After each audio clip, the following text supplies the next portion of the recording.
We are back on the Mad-nette rat rod, which is our 57 mg Mad-nette body shell on top of an S10 chassis.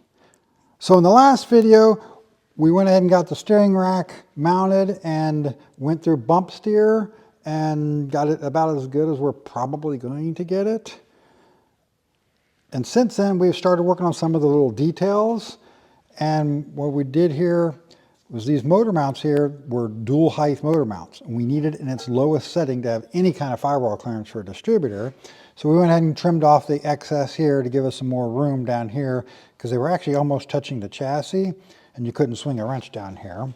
And we went ahead and got the rusty old one on here, trimmed up the new one a little bit nicer than that one was, and got it in here as well.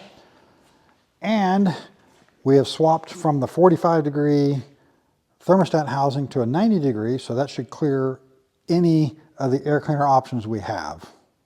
But the biggest thing that we really needed to work out and why I wanted to stop at that point was the distributor. We went down to Jegs, Jegs. Since they are right here in the greater Columbus area, it's not that far to go visit them and go to the showroom. So we went and measured up a bunch of distributors. This is a Speedmaster distributor. It gives us about the most room that we're going to get without going to a Unilite. And the cost difference between this and the Unilite is pretty big and only picks us up about a quarter of an inch more. So we went with this one.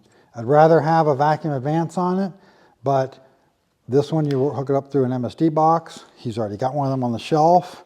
This is all about a budget build, so that works for us.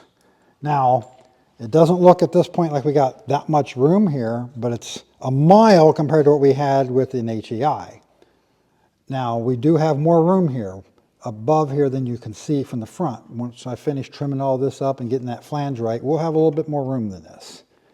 Now, we still won't be able to pull the distributor out without pulling the engine out, and we'll have to put the engine in without the cap on. But that's the price you pay for trying to do something like this. We can't move the engine any further forward, or we can't put a radiator in it. And I don't want to cut into this box here, because this is the air box for the fresh air vent, and we want to leave that operational. So we're kind of stuck with that, but we can work with it.